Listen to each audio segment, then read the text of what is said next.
अस्सलाम वालेकुम वरहमतुल्लाहि वबरकातुहू। कैसे हैं मेरे मोहतरम दोस्तों और बुजुर्गों। उम्मीद करता हूं कि अल्लाह तबारक व तआला आपको खुश रखे। दोस्तों, आज मैं इंसान यानी मुसलमानों से जुड़ी हुई दो चीज़ें आपको बताऊंगा और वो दोनों चीज़ें ऐसी हैं जो आप अगर दुनिया में अगर जीते हैं और अगर मुसलमान की हालत में अगर आपकी ज़िंदगी गुजर रही है तो ये दोनों चीज़ें आपको काम में आने वाली बहुत ज़रूरी है। यानी ऐसा समझ लीजिए कि इंसान को जीने के लिए जैसे सांस की ज़रूरत पड़ती है, तो ऐसे जब इंसान की रूह कब्ज़ हो जाती है, यानी जब इंसान यहाँ से इस दुनिया से जब उसकी रूह परवाज़ कर जाती है, इसकी बॉडी से उसकी जिस्म से रूह जब परवाज़ कर लेते हैं, उसकी रूह जब निकल जाती है तो कब्र में उसका क्या हश्र होता है और वो काम अगर वो करता है गलत तरीके से पैसा यानी पैसे कमाने के बारे में कहते हैं। आज हमारे कितने सारे हमें कमेंट करते हैं कि यार हम गरीब हैं। तो मैं एक्चुअली इसके बारे में हदीस के ज़रिए से और कौन सा सहाबा ने ये बात कही थी उसको इसके सामने आपको पेश करेंगे। तो प्लीज़ जो भी हमारे चैनल में नए हैं तो प्लीज़ चैनल को सब्सक्राइब करके बेल आइकन की घंटे को दबाएं ताकि वीडियो की नोटिफिकेशन सबसे पहले आपको मिल सके।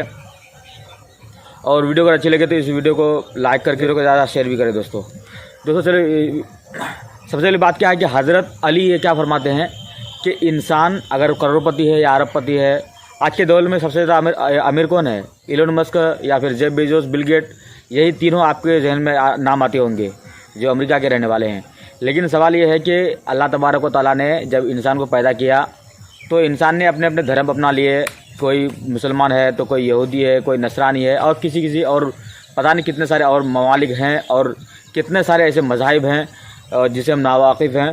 तो सबसे पहली बात यह है कि हज़रत अली क्या फरमाते हैं कि इंसान अगर दौलत कमाता है और वो क्या कहता है कि जैसे सहाबा ज़िंदगी गुजार के गए, सहाबा ऐसे थोड़ी थे कि ज़िंदगी ऐसे गुजार के चले गए। सहाबा ने जैसे ज़िंदगी गुजारी, सहाबा के पास क्या थे?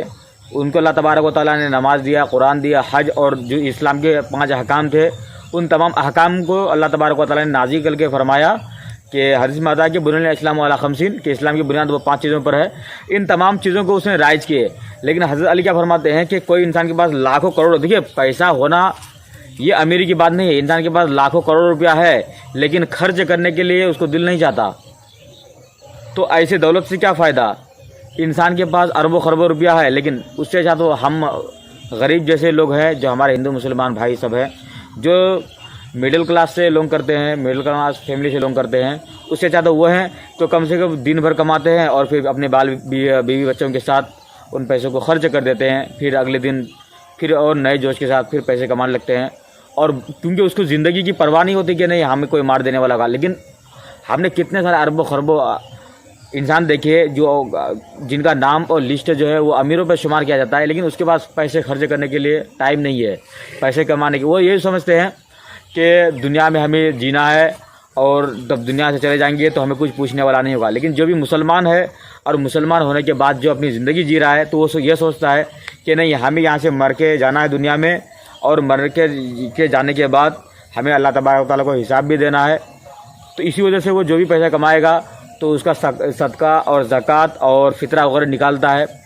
और इसी तरह की बहुत सारी ऐसी बातें हैं जो इंसान मुसलमान जो है गफलतें बरतते जा रहा है। आज 100 रुपया निकालना मुश्किल हो जाता है। कब? जब वही 100 रुपया मस्जिद में देने की बात आती हो, जब वही 100 रुपया किसी दान खैरात में देने की बात आती हो, जब वही 100 रुपया किसी मजबूर और लाचार लोगों पर खर्च करने की बात आती हो। लेकिन वही 100 रुपया बहुत छोटा लगता है हमें। क्यों छोटा लगता है? कि जब वो 100 रुपया अगर हम किसी शॉपिंग करने जाते हैं या कोई कपड़ा ख़रीदने जाते हैं तो वो 100 रुपया हमें बहुत छोटा लगता है। क्यों छोटा लगता है?